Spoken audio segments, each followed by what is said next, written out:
¿Qué tal, amigas y amigos? Bienvenidos una vez más a Agenda Agrícola. En el programa de hoy hablaremos de Chile como productor y exportador de productos lácteos con el presidente de Exportlac. Luego hablaremos del merquén, ese maravilloso producto del sur de nuestro país, y el proyecto de desarrollo de sello de origen del FIA. Y por último hablaremos de cómo hacemos un uso más eficiente del agua del riego con el gerente general de la empresa AgroSuccess. Los invito a conectarse con nosotros a través del Twitter en @agenda_agrícola o a través del mail agendaagrícola@sna.cl. Soy Juan Pablo Mate y aquí comienza Agenda Agrícola en CNN Chile.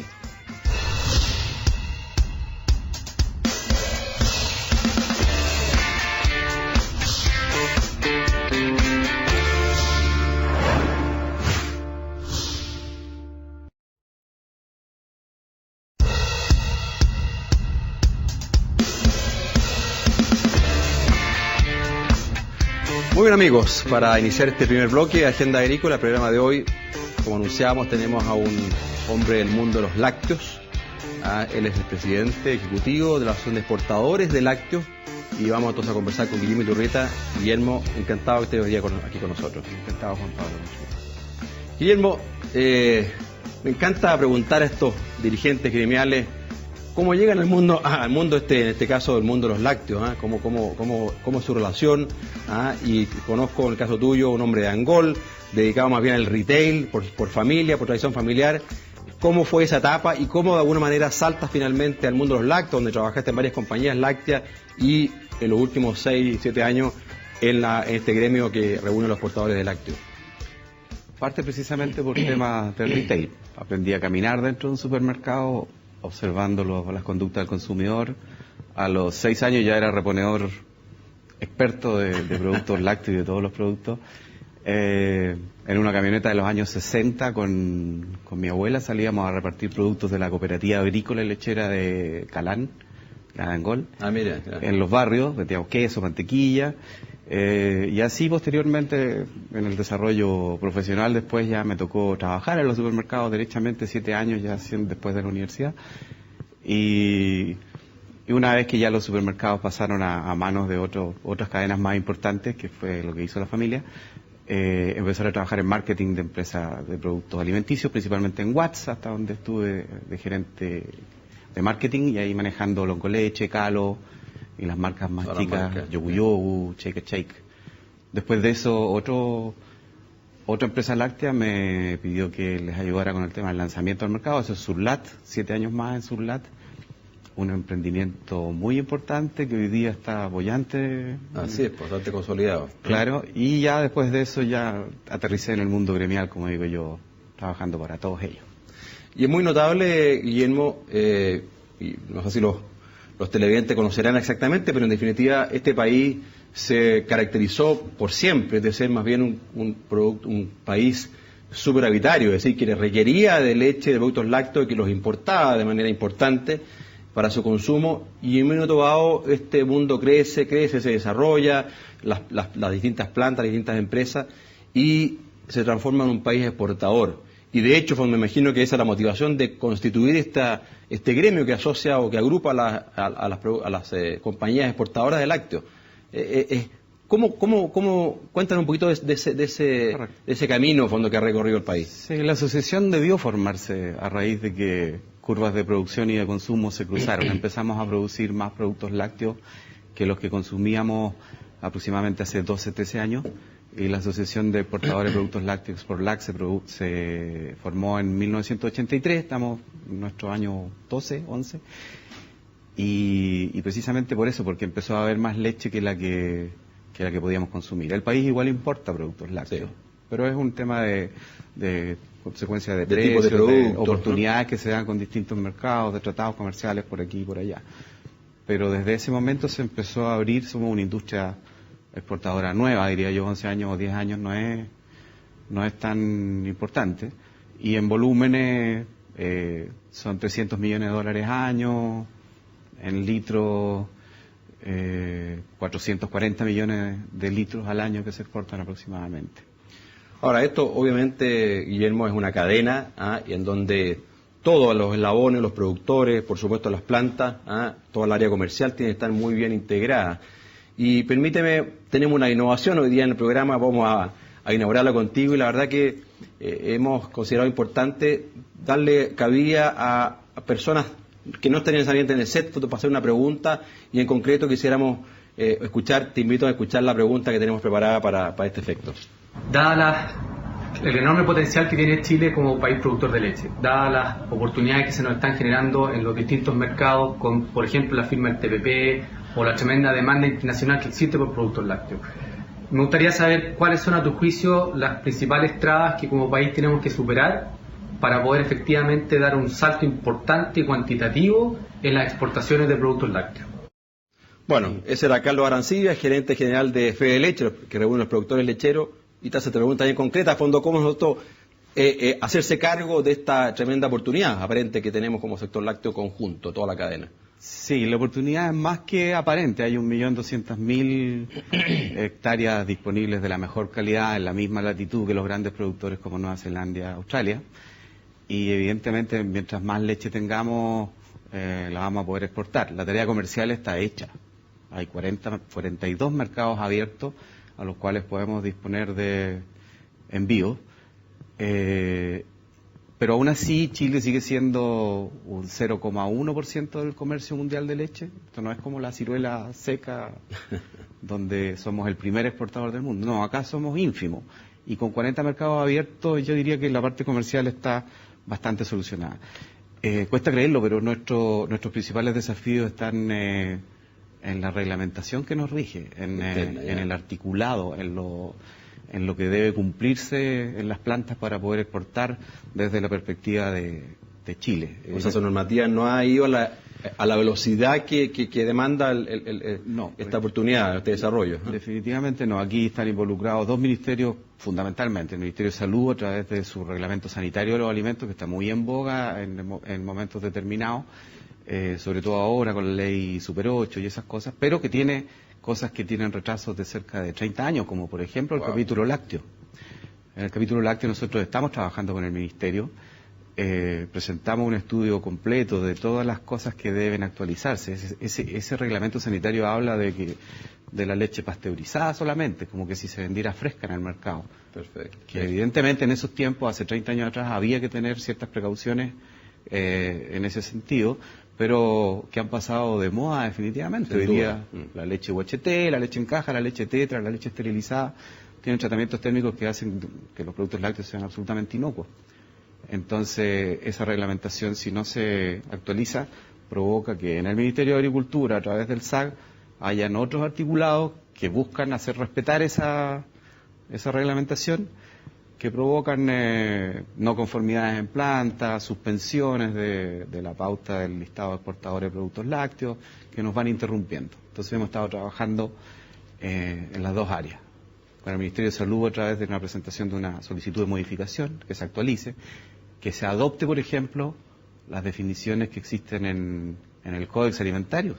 Claro. Que las organizaciones internacionales hace 30 años nos vienen diciendo que para las reglamentaciones de exportación de productos agrícolas se utiliza el Códex y nosotros no lo tenemos incorporado. Está claro cuál es el camino, entonces, la verdad que... Sí, eso por una parte, y por otro lado, que yo un poco entendiendo la intención de la pregunta de Carlos, es que todas estas cosas provoquen una mirada de largo plazo en la parte primaria, en la parte de producción primaria, de manera que no nos quedemos en la rencilla momentánea de los precios internacionales, que pasan por un momento bastante malo ahora. Y esta reglamentación, perdona, Guillermo, genera una suerte de pérdida de competitividad respecto, por ejemplo, a productos importados, fondo. ¿Hay una mirada distinta, fondo, o una exigencia distinta, entonces, a lo que se elabora aquí, que eventualmente se exporta o se vende en el mercado interno, versus lo que llega desde afuera? Absolutamente. De hecho, en el año 1995 Chile suscribió los acuerdos de la OMC relativo a materias sanitarias y fitosanitarias. En esos acuerdos fueron publicados en Chile y promulgados con fuerza de ley. Por lo tanto, se deben respetar. Y en las negociaciones que tenemos con distintos países, que las hemos revisado una por una, Argelia, Egipto, Marruecos, Estados Unidos, todavía se exigen cosas que ese acuerdo de la OMC prohíbe. Se prohíbe, o se habla, por ejemplo, de un país libre de cierta enfermedad que ya no está en los listados de ellos, de la OMC, o que dice explícitamente que condiciones de libre de esa enfermedad no son necesarias exigirlas, dados los tratamientos que tienen los productos lácteos desde hace mucho tiempo.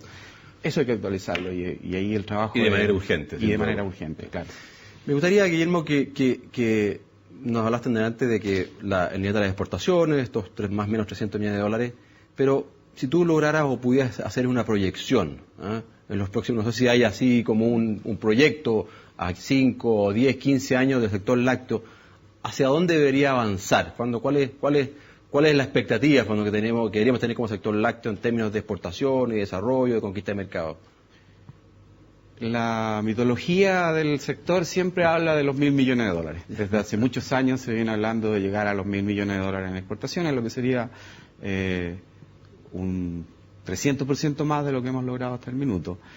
Este año en particular la proyección es bastante mala. Los precios internacionales han caído más de la mitad respecto de periodos anteriores y los exportadores los fabricantes chilenos se ven mucho más tentados en vender sus productos localmente porque internacionalmente el precio está demasiado malo, digamos. Por un problema de oferta, de demanda. Han habido problemas de clima en los países productores, han habido problemas de frenazos, como en el caso de China, que estaba tirando muy fuerte la demanda y que tuvo un frenazo que no se suelta aún y que siempre se promete se va a soltar en los próximos 6 meses. Ahora pareciera que es cierto que se va a soltar en los próximos 6 meses, pero esto lo hemos escuchado hace mucho rato. Y principalmente sobre oferta. En la Unión Europea se acabó el tema de las cuotas. Es decir, los países ya no pagan una multa por producir más leche que la que producían. Y la Unión Europea se está alargando a producir como pueden, que es mucho más que lo que tuvieron antes. En Estados Unidos también hay una mirada muy optimista de los tratados comerciales que se están... Tenemos un pequeño desbalance entonces entre la oferta y la demanda. Crecen ambas, pero de repente cuando se producen estos shocks de oferta y además también, según lo que te entiendo, en el caso de la demanda, China, que es un actor relevante, está con un enfriamiento, se puede llamar. Exacto, un enfriamiento. Pero siempre son, lo que yo postulo es que estos son temas circunstanciales, que no pueden durar eternamente. La tendencia... La alimentación en el mundo es una constante creciente, absolutamente. La demanda de productos lácteos tiene un impulso muy fuerte. Hay una gran migración urbana en países de sudeste asiático, en mismo China, en el norte de África. Hay un aumento importante del ingreso familiar en países exportadores de petróleo, por ejemplo. Y toda esta gente está ingresando por primera vez al consumo lácteo. Además, en China y en países del sudeste de Asia, digamos, el consumo de lácteos no era una constante antes. En cambio, y hoy día está muy en boga el queso más gourmet, el consumo de lácteos en los niños. Entonces ahí hay una gran incorporación de gente. Ya, así que nos jugamos por los 1.000 millones. Hay que ver en cuánto tiempo nos toma llegar a una producción exportable de 1.000 millones. Hoy día la producción chilena son 2.100 millones de litros y de esos 2.100 millones de litros se exporta 440 el año pasado completo y este año vamos a caer un poco. Yo creo que vamos a llegar a los 300 millones de litros este año. Se va a caer, y en valor se va a caer más de un 30%. Vamos. ¿Y qué es lo que principalmente se exporta a Chile, Guillermo? ¿Cuál es los productos más relevantes en esta canasta de exportación que tiene nuestro país? Los preparados alimenticios infantiles y la leche en polvo son el producto más exportado. La leche condensada, que tiene cobertura de toda Centroamérica desde Chile. El queso. Y después vienen ya las categorías menores como el lactosuero, que es un ingrediente, la mantequilla. Y hay una creciente exportación de productos de valor con marca que va a retail. Leche UHT, leche Tetra Pak o de otra marca, pero en caja, esterilizada. Leche también. Sí, queso, se empieza a ver exportaciones de queso ya laminado de algunas de las marcas. Se está conquistando poco a poco el retail. Y como la leche condensada, la leche en polvo y los productos alimenticios son los más importantes, ya no podemos hablar de que en Chile se exportan commodities, porque es menos del 40% del valor de los commodities exportados. Commodities son ingredientes en sacos de 25 kilos que van para la industria alimenticia. o cajas de mantequilla de 25 kilos o sacos de suero. Eso es menos del 40% del valor exportado. El 60% es con marca, en una góndola de supermercado, a consumidor final con valor agregado. Mire qué bien. Que es lo que hay que defender. Y que es la estrategia de apuntar hacia allá, porque así uno no queda expuesto a los vaivenes de los commodities que se mueven por los options de Nueva Zelanda. Y los mercados para Chile más relevantes, más de mayor volumen, y si nos pudiera decir, fondo, cuáles son los que están creciendo más, tal vez todavía hoy día son de poco volumen, pero están creciendo más, donde tienen pues ustedes puestos los ojos como un potencial interesante. Ahí hay dos realidades. Uno, lo que al comparar años completos, digamos, teniendo el 2013-2014, los 15 principales mercados crecieron 10. O sea, esa es una muy buena noticia. El año pasado batimos récord en litros y en dólares. Este año nos vamos a caer por temas de precio internacional, pero de esos 10 mercados, los principales, México sigue siendo el más importante, ya no con la México dependencia de la que se habló hace un tiempo atrás, porque hoy día explica menos del 20% del total de las exportaciones. Está muy fuerte y creciendo en el último año Venezuela, Colombia, Perú, Estados Unidos. Hay una incursión en Centroamérica muy importante, en Guatemala, Salvador, Panamá, Costa Rica, Nicaragua, Honduras, son países que han empezado a recibir desde Chile los alimentos preparados alimenticios infantiles. Y incursiones que son un poco más volátiles, que han sido las del norte de África, Argelia, Egipto, Marruecos, que han tenido exportaciones, y el Medio Oriente. En el Medio Oriente han habido negocios muy importantes de leche en polvo con Emiratos Árabes, con Arabia Saudita también han habido algunos negocios importantes. Qué bueno, ¿eh? Pero esos son más volátiles, esos dependen de la volatilidad de los precios internacionales. Y algo tú así me da la pasada comentaste en delante, la formación de precio internacional, Guillermo, ¿cómo se genera? A fondo ahí, Nueva Zelanda es un actor súper relevante, hay yo entiendo una suerte de remate, de fondo que ocurre y que va marcando la tendencia del precio internacional. ¿Cómo se forma ese precio y cuán representativo es? Sí, los remates de Fonterra son muy importantes, son cada 15 días y se monitorean muy específicamente. Pero esos son commodities, siempre estamos hablando ahí de commodities. Y hay otros referentes muy importantes como lo que pasa en Estados Unidos, que lo publica el Departamento Agrícola de Estados Unidos, también quincenalmente. Son referentes absolutos, sobre todo con un país como Chile, que la exportación de lácteos es tomador de esos precios internacionales. Ahí es donde se transan las grandes cantidades. Para escaparse de eso, al menos en la exportación de commodity, siempre hay nichos. Correcto. Siempre hay espacios. Siempre hay... lo que ha estado trabajando Chile. Chile lo ha estado trabajando muy bien. Todavía tenemos, y se nos vienen ahora los tratados comerciales, que los tratados comerciales tienen algunas gracias especiales que pueden favorecer a los productos lácteos que antes no fueron favorecidos. Bueno, siempre mercados protegidos en todas las negociaciones. Eso sin duda ha sido una motivación y un elemento interesante, me imagino, Guillermo, para el desarrollo de la exportación. La gran cantidad de tratados de libre comercio que tiene Chile, el TPP que estamos recién conociendo, ¿no? Es un elemento relevante, ¿no es cierto? Hay como una generación de tratados comerciales 2.0, llámese TPP y Alianza del Pacífico, que incluyen condiciones que pueden ser muy bien aprovechadas por países como Chile. Una de ellas son los encadenamientos productivos que involucran. Eso significa que uno puede, si no tiene el abastecimiento completo de leche en Chile, podría traer la leche en polvo desde un país como Australia, exportarla con un cambio de glosa como preparado alimenticio y entrar en estos países sin tener la dificultad del origen. Y eso es un punto muy clave que se puede aprovechar. Mira, interesante, interesante. Guillermo, y obviamente las empresas elaboradoras de productos lácteos, envasadoras y exportadoras dependen, por supuesto, fondo de la producción primaria, que se ha visto afectada finalmente, fondo, con los temas climáticos, particularmente en la zona sur, donde básicamente se produce la leche más del 80%. ¿Cómo les afecta? ¿Cómo ven ustedes como mundo exportador de los lácteos estas dificultades climáticas? ¿Cuánto les ha impactado en su desarrollo y en de alguna manera cumplimiento de compromiso a los recibidores a nivel internacional?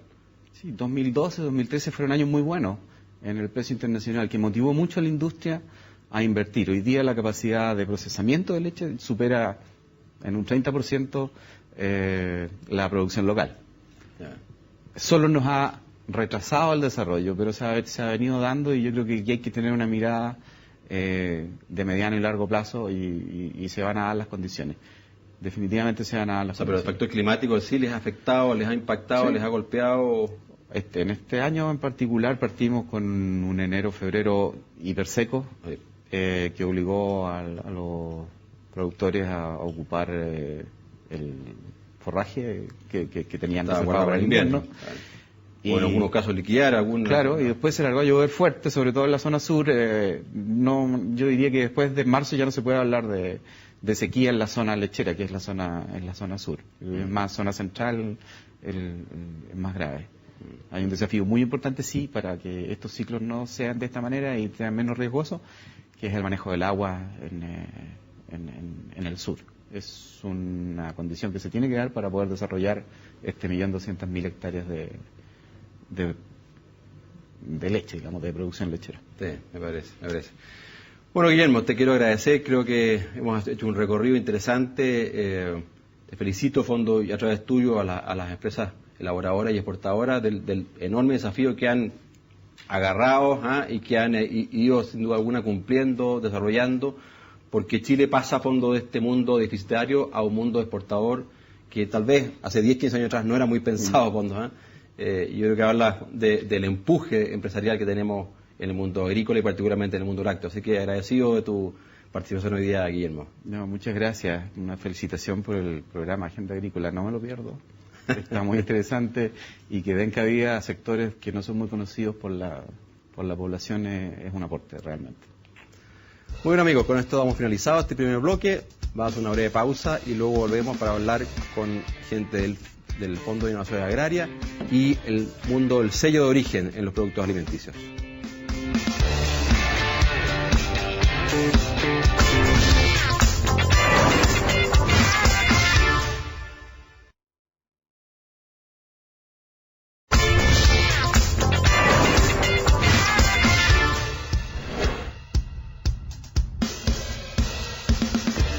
Muy bien, amigos, para continuar el segundo bloque, Agenda Agrícola, tal como anunciamos, vamos a hablar con la gente del FIA y con un emprendimiento maravilloso, el Merquén, tan reconocido, un producto tan nuestro que se está desarrollando, creciendo, y para eso entonces vamos a hablar con don Rodrigo Gallardo, jefe de la unidad de programas y proyectos del FIA. Bienvenido, Rodrigo. Y con Andrea Lobos, que es de alguna manera una abogada que ayuda a todo este mundo. Estos son emprendimientos de empresas familiares, de campesinos pequeños que desarrollan este producto maravilloso como conocemos como el Merquén. Rodrigo, quisiera partir contigo. El FIA, la Fundación para la Innovación Agraria, desarrolla este proyecto en la búsqueda y el desarrollo, ¿no es cierto?, de productos con sello de origen. ¿Qué significa esto del sello de origen? ¿Cómo se trabaja esto? ¿Qué busca este proyecto del FIA? Bueno, sí, efectivamente el FIA ha estado durante los últimos años apoyando algunas iniciativas relacionadas al programa Sello de Origen, que es un programa que parte por ahí por el 2011, mediados del 2011, en asociación entre el Ministerio de Economía con la INAPI. Y que buscó en ese momento impulsar el uso de herramientas de propiedad intelectual, digamos, de denominaciones de origen, indicaciones geográficas, marcas de certificación, etcétera, digamos. Y en ese sentido, el FIA... Justamente que yo te quería preguntar, ¿el sello de origen involucra a temas como, por ejemplo, de la denominación de origen? Exacto. Es parte de... Es un programa. Un elemento, digamos que es como un programa paraguas, digamos, que se creó para impulsar el uso de las herramientas de propiedad industrial. Y el FIA reconoció que había valor en este programa en el sentido de que muchas de las denominaciones de origen o indicaciones geográficas que estaban siendo trabajadas en el programa de sello de origen tenían relación directa con la agricultura. Por lo tanto, ahí decidimos entrar en esa apuesta. O sea, hay una oportunidad para el mundo de los alimentos en nuestro país para trabajar este tema del sello de origen. Absolutamente. Es decir, hasta ahora habíamos hecho poco en ese ámbito a nivel nacional. Si nos comparamos, por ejemplo, con otros países, principalmente países de la Unión Europea, que tienen tradición respecto de la protección de lo que es suyo, de lo que los caracteriza, de lo que los identifica como nación. Y eso está muy relacionado con la comida, está de la mano. Y en nuestro caso no nos habíamos detenido a mirar qué es aquello que nos identifica, qué es aquello que nos caracteriza, y en la mayoría de los casos está relacionado con cosas que comemos o con cosas que usamos para hacer cosas que comemos. ¿Y cómo pasamos, Rodrigo, de las oficinas del FIA, de esta discusión, Ministerio de Economía, Agricultura, al campo, a las familias agricultoras, fondos que producen estos alimentos y que en definitiva podrían acceder a este sello de origen? ¿Cómo ha sido el desarrollo del proyecto? Mira, principalmente ha tocado hacer un trabajo de socialización de los beneficios que tiene esto. Porque es cierto que, si bien la política pública no se había enfocado directamente en eso, tampoco había una demanda de parte de los productores porque nos enfocáramos en eso. Yeah. Por lo tanto, hubo que hacer un ejercicio... Por desconocimiento, porque sí, no veían el beneficio. Exactamente, básicamente por una transmisión de dónde está el valor de esto. Yeah. Y ha sido difícil el camino en sus inicios en poder hacer la diferenciación de que el sello propiamente tal no genera valor. Lo que genera valor es la gestión de ese sello. Claro. Es un reconocimiento hacia el mercado de alguna característica particular de un producto, que a mí me interesa destacar, y que en el caso del sello de origen tiene que ver con productos que están asociados a saberes, al acervo cultural de las comunidades, o a productos que cuentan con algún nivel de reputación importante, y que en definitiva el mercado de una u otra forma valora. Por lo tanto, yo al identificarlo con este sello, lo que logro es eliminar a la competencia que no tiene ese sello. Por lo tanto, es un factor diferenciador y que se transforma en un factor de competitividad en el mediano plazo. ¿Y esto, Rodrigo, está orientado principal y exclusivamente o no hacia la agricultura familiar campesina o es amplio, es a toda la agricultura en general? Yo diría que es a toda la agricultura en general. Lo que pasa es que mucho del conocimiento tradicional está en manos de la agricultura familiar campesina. Por lo tanto, son beneficiarios directos también. Pero no es excluyente en ese sentido. Hay productos como, por ejemplo, qué sé yo, una indicación geográfica del limón de pica, que no necesariamente está asociada a agricultura familiar campesina, porque se refiere al limón, a esta variedad particular que se produce en una zona geográfica particular que le otorga características al producto. O sea, no es excluyente de empresas medianas o grandes, pero sí incorpora fuertemente a la agricultura familiar, que son los que tienen este conocimiento en las manos. Que me imagino eso de provocar o instala un desafío adicional, cuando de trabajar con esta agricultura familiar campesina que es bastante amplia, diversa, un gran número de personas con distintas culturas. Yo creo que debe generar, me imagino, un desafío, agrega al desafío que ya tiene, digamos, es un desafío importante, es un desafío importante principalmente porque para que este sello o este reconocimiento genere valor, como te dije, tiene que ser gestionado. Y esa gestión necesita, para el caso de la agricultura familiar, algún nivel de asociación. Tiene que haber una entidad que le dé cuerpo a la gestión de este sello. No puede ser gestionado individualmente, cuando estamos hablando de productores pequeños. Por lo tanto, es una invitación a que se reúnan, de alguna forma, en alguna estructura que les permita hacer gestión del sello y obtener el valor del sello, digamos. La maravilla es que existen Andreas Lobos para hacer esa conexión. Me imagino que es tremendamente relevante, Andrea, el trabajo de esta conexión entre el proyecto, esta discusión que se genera tal vez en Santiago, en la oficina, en los ministerios, cómo llevarla al campo. Yo creo que la labor, me imagino tuya, explícanos, es muy relevante, muy importante para efectos de conectar ese proyecto, esa orientación con la realidad de los agricultores, de la agricultura familiar campesina. Así es.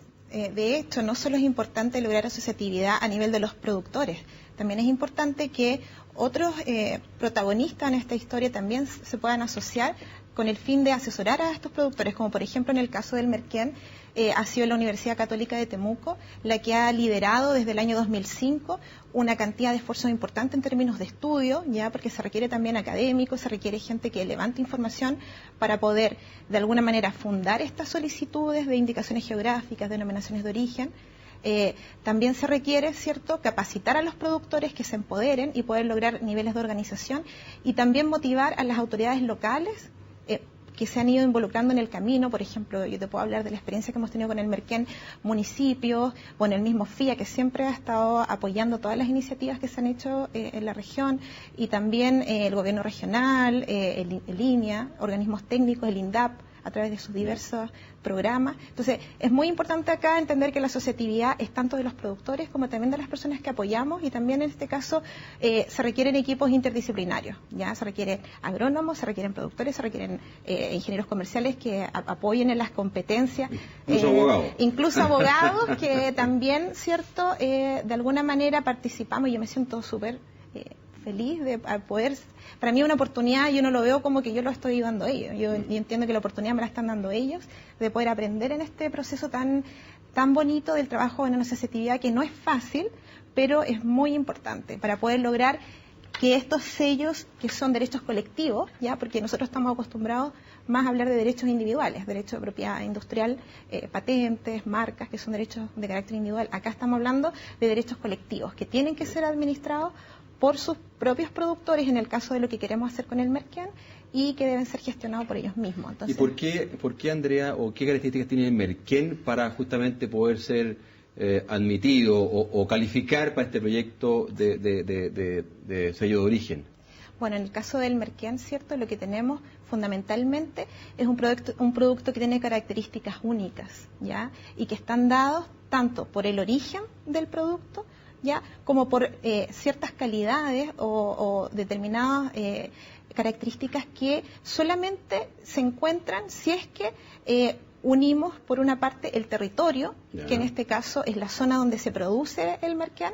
¿Que es básicamente dónde? Que es, se han hecho varios estudios, pero fundamentalmente el territorio donde se cultiva el ecotipo local del ají con el cual se produce Merquén está entre el sur de la región del Biobío y toda la Araucanía y la región de los ríos, que es el territorio, cierto, que tiene mayor influencia mapuche, porque el Merquén es un producto mapuche, emblema de la cultura mapuche. Así es. Los mapuches lo ponen en su mesa todos los días y la gente del sur también lo consume, es un alimento que no puede faltar ya en la mesa.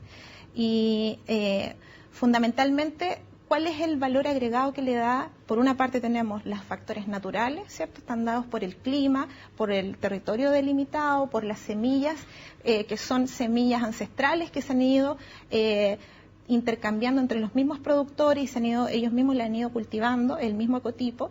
Y por otra parte, todo el saber hacer que está dado por el protocolo ancestral de preparación del Merquén. Las recetas. Y de hecho, nosotros, los estudios que se han realizado a través de la Universidad Católica, el producto Merquén, para que tú tengas el producto final que vamos más adelante a mostrar, demora 9 meses, desde que se prepara el almacén hasta que llega finalmente a convertirse en un producto Merquén. O sea, aquí de hecho tenemos, entiendo que ya lo han filmado, y arriba de la mesa, una cantidad de envases distintos, pero también entiendo, Andrea, recetas distintas fondo de un mismo producto, y que en definitiva va a ser parte del sello de origen, y que finalmente estos productos son realmente, podríamos denominarlo Merquén y no otra cosa, fondo que se parece a Merquén, sino que este es realmente el Merquén. Exacto.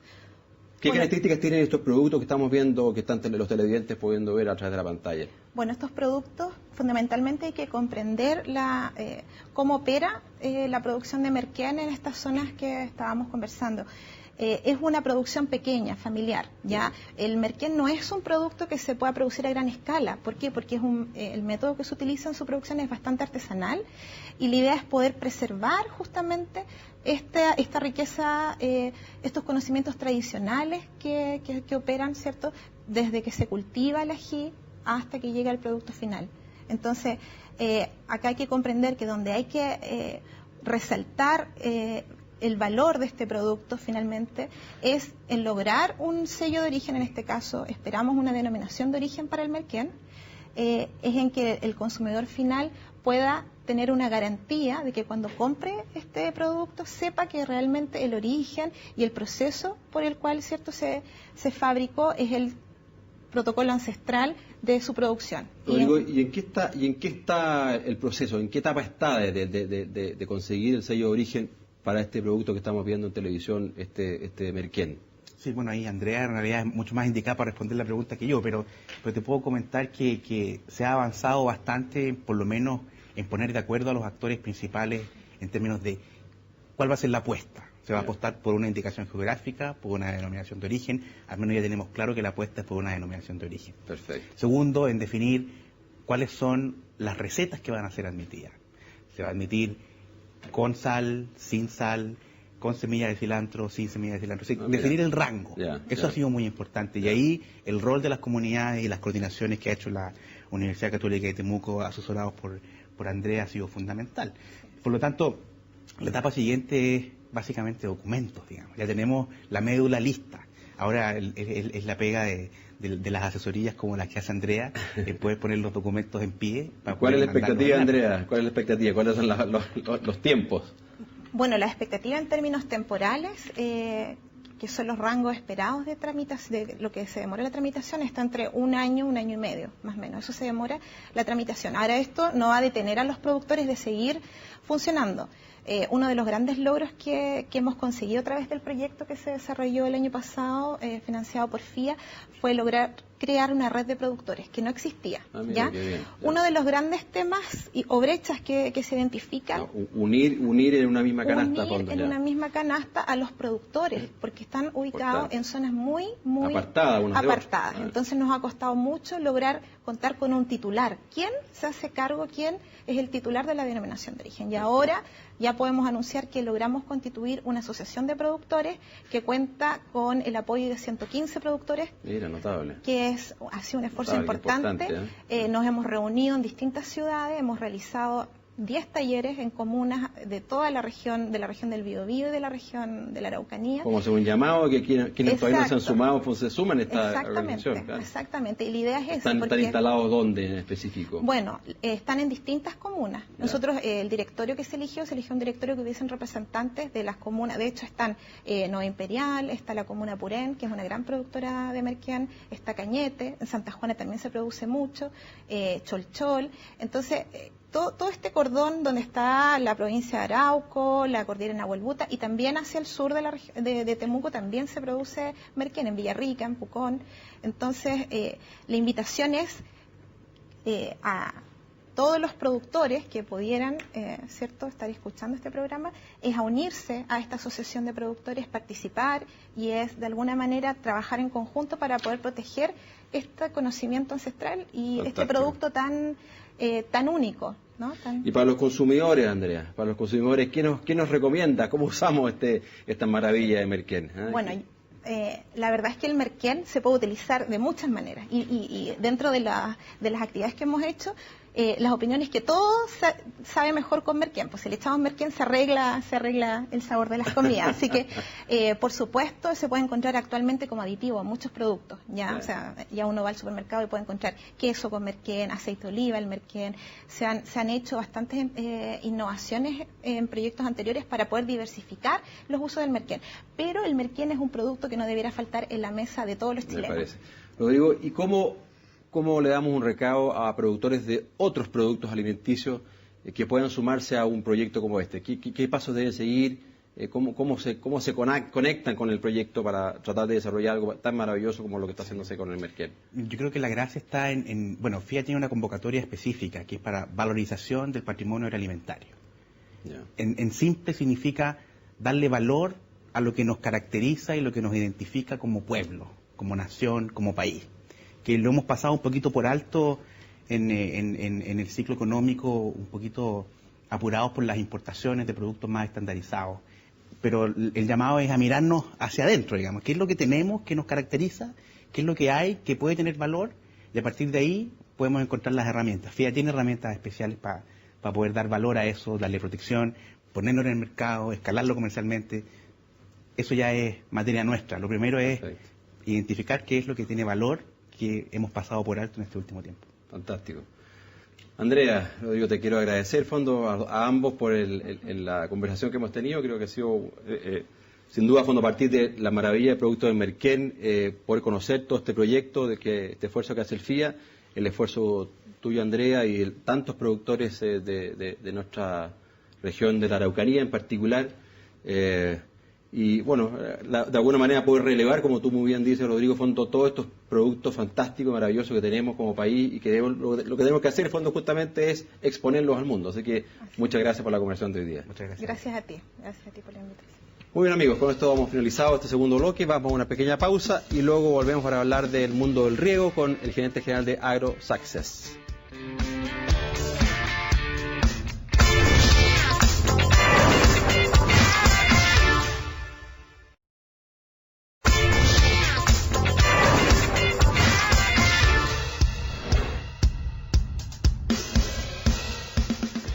amigos, como anunciábamos, ahora vamos a hablar del mundo del riego, tan importante en la agricultura, y para eso hemos invitado a Luis Elgueta, quien es gerente general de la empresa AgroSuccess. Luis, encantado de estar aquí hoy día con nosotros. Hola Juan Pablo, muchas gracias por invitarnos.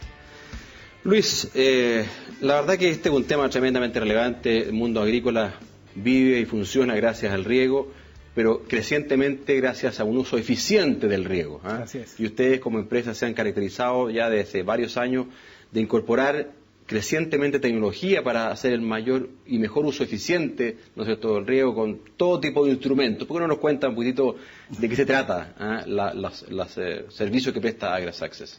De acuerdo. Bueno, AgroSuccess es una empresa chilena, orgullosamente chilena. Todos nuestros desarrollos son propios y estamos orientados a la agricultura en todos los aspectos relacionados con el monitoreo y el control del riego y de la nutrición también.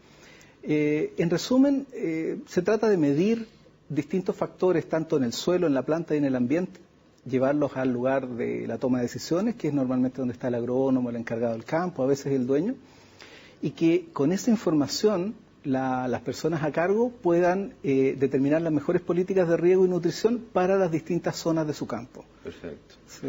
Por ejemplo, yo sé, cuéntanos un poquito, que hay un equipo que ustedes tienen que se pone una especie como de controlador en la misma hoja de la planta, fondo, que le va indicando a través de un computador finalmente de qué está pasando con esa planta, si se siente estresada, si los estomas, que son para los televidentes, son una especie como de ventanitas que abre la hoja o cierra según la condición climática, la temperatura, qué sé yo, si está abierta, si está cerrada, si le tengo que entregar más agua, menos agua. Cuéntanos cómo es todo ese control, ese proceso de control. De acuerdo. Bueno, todo esto va orientado a entregarle a la planta el agua que necesita y se sabe, digamos, que... En el momento que necesita. En el momento que lo necesita, claro. Y la mayor cantidad de agua que usa una planta la utiliza para refrigerar las hojas. A diferencia de lo que se cree normalmente, que es para alimentarse o para algún otro fin. No sé, más del 80% del agua que toma una planta a través de sus raíces la utiliza para enfriar las hojas. Las hojas son verdaderos reactores que están produciendo materia orgánica a partir de materia inorgánica y como buenos reactores se calientan y la forma de enfriarlos que tiene la planta es transpirar agua en las hojas y esta transpiración genera, por el cambio de estado de líquido a gaseoso, consume una gran cantidad de calor y saca por lo tanto el calor del reactor y enfría la hoja. Entonces es muy habitual medir... Mira qué simple pero qué complejo además. Sí, es muy complejo. Sí. Entonces es muy adecuado medir la temperatura en la hoja de la planta y medir la temperatura en torno a la hoja de la planta para ver si la planta la hoja se está sobrecalentando o está operando en condiciones adecuadas. Porque si la hoja se sobrecalienta por un tema de seguridad, la planta baja la intensidad de la producción de esta materia orgánica. Perfecto. Para que no se queme la hoja. En simple, finalmente va a provocar una fruta más pequeña. Sí, vamos a perder días de crecimiento, vamos a perder días, en caso de floración, vamos a perder flores, o vamos a tener una cuaja inferior, digamos. Ya, perfecto. Entonces, ¿sí? ¿Y cómo es la incorporación en Chile del agricultor chileno de estas tecnologías, Luis? ¿Cómo ha sido la evolución en los últimos años a este respecto? Bueno, esta incorporación de tecnología está en creciente incorporación por parte de los agricultores. Lógicamente siempre parten los más innovadores, estos agricultores más inquietos.